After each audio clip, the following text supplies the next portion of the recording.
Welcome two lab school. स्वागत है अपनी यूट्यूब चैनल लैब स्कूल में। मैं हूं अवधेश और डिस्कस करूंगा दोस्तों इस वीडियो में यूपी पैट के पेपर को। आपको पता है कि आज पेपर हुआ है दोस्तों फर्स्ट मीटिंग में, तो उसी के क्वेश्चंस को हम लोग डिस्कस करेंगे और इस वीडियो में दोस्तों जीएस के क्वेश्चंस को डिस्कस करेंगे।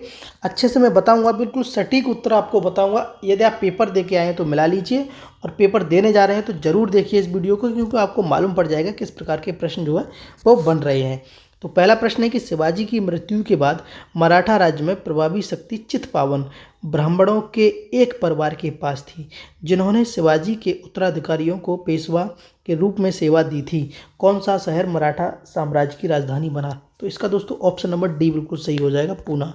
जल्दी जल्दी कराऊंगा आपको। देखिए अगला प्रश्न है कि महावीर स्वामी को जिन के नाम से जाना जाने लगा, जिन का अर्थ क्या है? तो दोस्तों बिल्कुल सही हो जाएगा ऑप्शन नंबर ए, विजेता। जो आदमी अपनी इंद्रियों पर विजय पा लेता है उसे विजेता बोल देते हैं, ठीक है। अगला प्रश्न है, जैसा कि अशोक के शिलालेखों में उल्लेख किया गया है, मौर्य साम्राज्य में राजधानी, पटलिपुत्र और अन्य चार प्रांतीय केंद्रों सहित 5 प्रमुख राजनीतिक केंद्र थे। निम्नलिखित में से कौन सा प्रांतीय केंद्र नहीं था? तो दोस्तों ऑप्शन नंबर डी बिल्कुल सही हो जाएगा, इंद्रप्रस्थ। अगला प्रश्न है, ऋग्वेद में विश्वामित्र नामक एक ऋषि और किन दो नदियों के बीच संवाद है? तो दोस्तों ब्यास और सतलुज, यानी कि बी ऑप्शन बिल्कुल सही है इसका। अगला प्रश्न आप देखेंगे, अगला प्रश्न है दोस्तों कि 1722, यह है 5वां प्रश्न, 1722 में और खाली जगह है कि सूबेदारी सवाई राजा जयसिंह को दी गई? तो ऑप्शन नंबर बी बिल्कुल सही हो जाएगा, मालवा, ठीक है। अगला प्रश्न है कि निम्नलिखित में से किसने अपने सहयोगियों, ये वाला 6 नंबर प्रश्न है कि निम्नलिखित में से किसने अपने सहयोगियों को यह महसूस करने के लिए प्रेरित किया था कि संविधान सभा ब्रिटिश निर्मित थी और ब्रिटिश योजनाओं पर काम कर रही थी, जैसा कि ब्रिटिश चाहते थे कि इस पर काम किया जाए? तो दोस्तों इसका जो है ऑप्शन नंबर सी सही हो जाएगा, अब्दुल निस्तार, ठीक है। अगला प्रश्न है,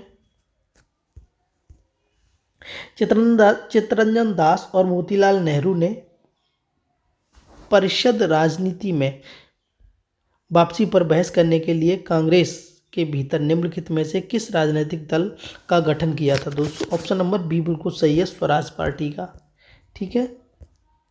अगला प्रश्न है, कांग्रेस का वह अधिवेशन कहाँ हुआ था जिसमें महात्मा गांधी ने अन्य नेताओं को खिलाफत के साथ साथ स्वराज के समर्थन में असहयोग आंदोलन शुरू करने की आवश्यकता के बारे में आश्वस्त किया था? तो दोस्तों ऑप्शन नंबर सी बिल्कुल सही हो जाएगा, 8वें प्रश्न का, कलकत्ता, ठीक है। अगला प्रश्न है, निम्नलिखित में से कौन खुदाई खिदम तगार का एक संस्थापक और जिसे बादशाह खान के नाम से भी जाना जाता है? इसका सही ऑप्शन आप बताइए। तो बिल्कुल इसका दोस्तों ऑप्शन नंबर डी बिल्कुल सही हो जाएगा, खान अब्दुल गफ्फार खान, ठीक है। अगला प्रश्न है,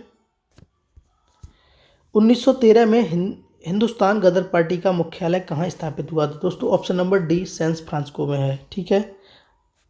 अगला प्रश्न है दोस्तों, सुरोय कुमुदनी लिली भारत के निम्नलिखित में से किस राज्य में पाई जाने वाली एकमात्र स्थलीय कुमुदनी या लिली है? तो दोस्तों ऑप्शन नंबर डी बिल्कुल वो सी सही हो जाएगा, मणिपुर, ठीक है। अगला प्रश्न देखते हैं दोस्तों, उड़िया पठार भारत के निम्नलिखित में से किस राज्य में स्थित है? तो ऑप्शन नंबर ए बिल्कुल सही है, राजस्थान में। कहाँ पर दोस्तों? राजस्थान में। देखिए ये जो पेपर है वो किसी स्टूडेंट द्वारा भेजा गया है, तो ये कभी कभी गलत कर दिए हैं, तो इसका ऑप्शन नंबर ए बिल्कुल सही हो जाएगा, राजस्थान में, ठीक है। चलिए अगला है, शीत ऋतु की शुरुआत में तमिलनाडु के तटीय क्षेत्रों में वर्षा का क्या कारण है, बताइए? तो दोस्तों ऑप्शन नंबर ए बिल्कुल सही हो जाएगा, उत्तर पूर्वी वर्षा ऋतु मानसून, ठीक है। अगला है दोस्तों, प्रश्न नंबर 14 है कि राजस्थान के जालौर जिले में किस प्रकार का ग्रेनाइट पाया जाता है? तो बिल्कुल पिंक, गुलाबी, रोजी, है ना, ग्रेनाइट। अगला प्रश्न है, बिल्कुल, अब देखिए प्रश्न नंबर 15 है दोस्तों कि पुर्तगालियों द्वारा निर्मित बुंदेल चर्च भारत के निम्नलिखित में से किस राज्य या केंद्र शासित प्रदेश में स्थित है? तो दोस्तों इसका ऑप्शन नंबर सी बिल्कुल सही हो जाएगा, पश्चिम बंगाल में। ये गोवा लगाया है, ये बिल्कुल गलत है। पश्चिम बंगाल बिल्कुल सही है। अगला प्रश्न है कि गन्ने के उदित एवं लाभकारी मूल्य FRP को कौन मंजूरी देता है?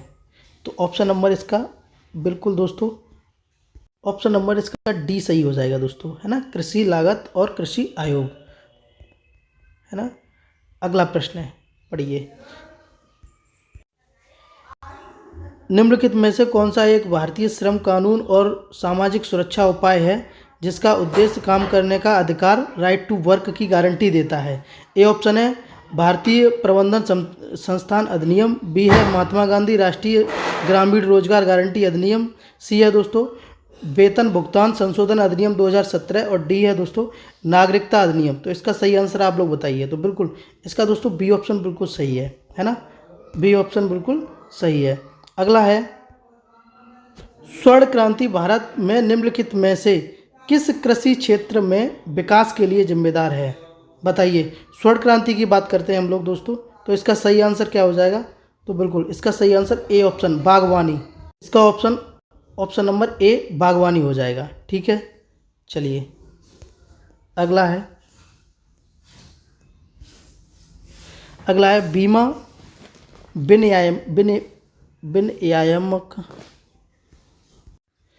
बीमा विनियामक एवं विकास प्राधिकरण का मुख्यालय कहाँ स्थित है?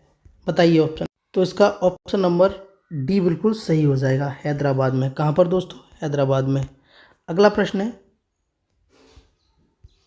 निम्नलिखित में से कौन सा डिपॉजिटरी संस्थान का एक प्रकार नहीं है? ए ऑप्शन है नाबार्ड, बी है ऋण संघ, सी है दोस्तों वाणिज्य बैंक और डी है क्रेडिट को। तो जल्दी बताइए।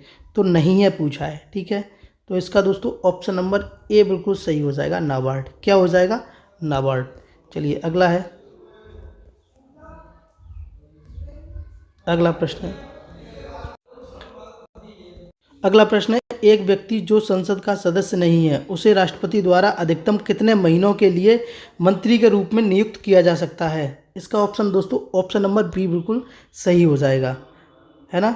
अगला प्रश्न है कि उस उच्च न्यायालय का नाम बताइए जिसका क्षेत्र अधिकार अंडमान और निकोबार द्वीप समूह में केंद्र शासित है। तो दोस्तों ऑप्शन नंबर ए बिल्कुल सही हो जाएगा, ठीक है। क्या हो जाएगा? ए बिल्कुल सही हो जाएगा। अगला प्रश्न है कि पंचायती राज संस्थाओं के अस्तित्व